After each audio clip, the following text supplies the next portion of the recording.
I feel like I got such a unique training. Like, just to put that out there, like I was very blessed in one way and not supported in another way, which allowed me to go on a self-discovery mission.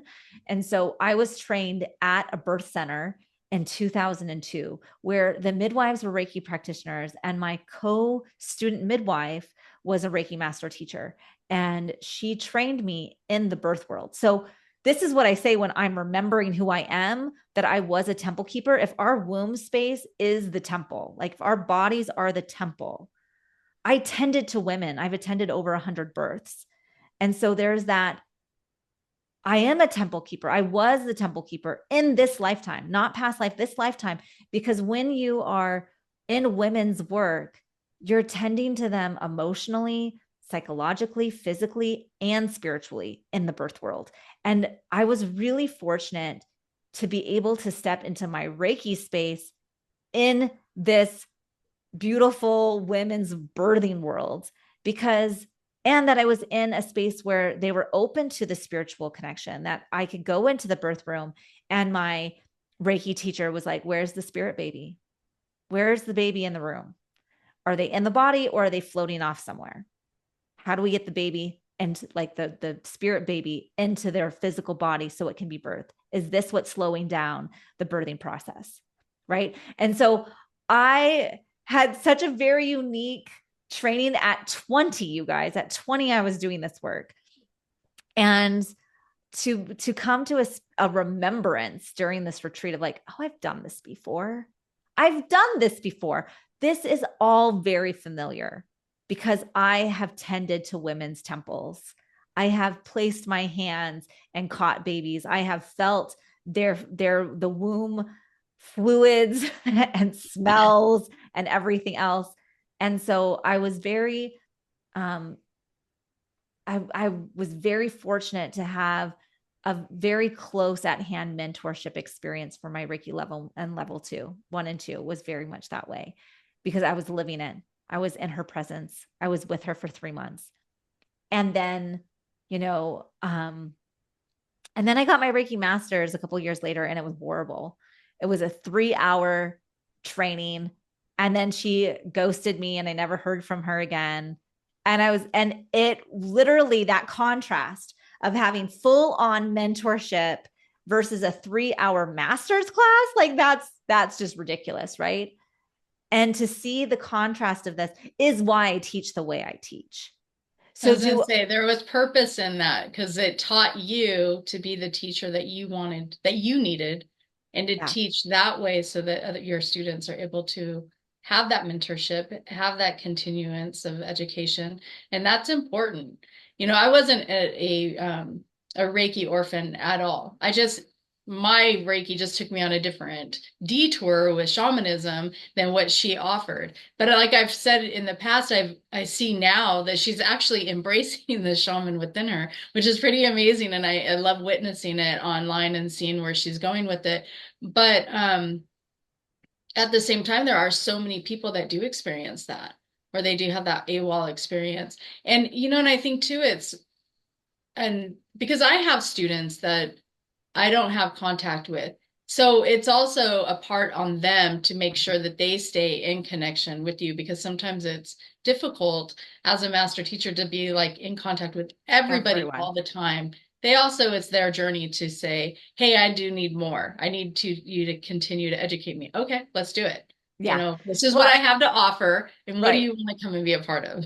I love that reminder because, one of the reasons why I built the online Facebook community, originally it was called Reiki Cafe, and it was for all of my students. And I probably have over 300 students in Bozeman, Montana, probably closer to 500, right? I had all of these students and I couldn't keep up with all of them. And I wanted them to have a safe place to ask questions. So I built the Facebook group. I had no intention in the beginning to open it up to the public and all of these Reiki orphans that showed up. And it happened that way. I'm like, oh, well, if you don't have someone to answer your questions, I will. I'll do a webinar on the chakras. I'll do a workshop on this. Like I'll teach you because I love it. I love teaching.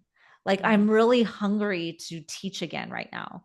Like there's a part of me that's like, I was really excited to teach the Reiki level 2 class yesterday. And I'm like, maybe I should start teaching in town again. No one else is really teaching it, not the way I do. And I love it. It's part of my calling. It's part of who I am.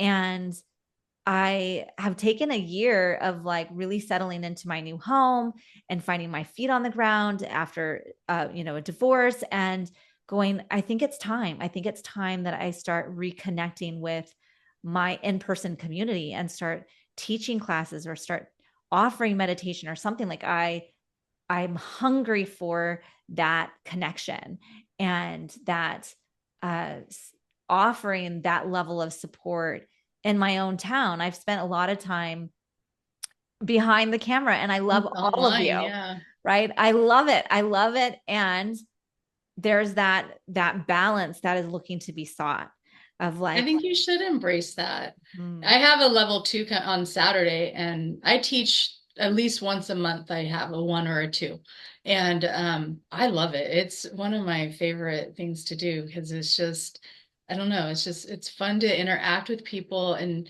to teach them about Reiki, but for them to learn that they have it within themselves, and then to watch them as students moving into like practitioners. It's one of my favorite things. I just love this whole experience and journey with Reiki and healing and everything because, I had a client the other day come in. I worked with her 2 weeks ago, and she was just like, she came in, I am a hot mess, blah, blah, blah, blah. She came back 2 weeks later. She goes, do you know how my life has changed? She's like, she was invited to be on 2 different podcasts. Now she's a part of, she was asked to sit on a board, the long-term toxic relationship she had, she broke up with, and she said it went really, really smooth. She's like, my whole entire world has changed. She planned 3 different trips. I was like, well, look at you, because she fully embraced, she just in her session was able to release everything that's been holding her back. yeah, And then she saw it and she goes, I can't even believe this. She goes, I was never going to show up for this kind of healing because she knows where I'm at. And so she's been aware of Reiki, but she was like, I was never called to it. And then she goes, and your name wouldn't stop coming to my head. mhm, Like, it was like her spiritual team was saying, hey, contact Chantel, go have this session with her. And her life has changed. And I'm like, and she goes, I just feel so happy. And I'm like, because you have so much to be happy and grateful for. You should. So now yeah. she's in Sedona. I think she's going to Sedona today. And I'm like, good for you. I really appreciate it. And I want to remind people that are listening to us, that's why we offer our monthly Q&A. This is for you to come. If you are a Reiki orphan, if you have questions about level 1, level 2, master, whatever it is, come to our monthly Q&A. What is it? The second Wednesday of each month, I think. And so bring your questions, have a conversation with us. That's what we're here for. That's what we're doing. That's the whole purpose of that hour, is just to sit and have an open conversation and answer all of your questions.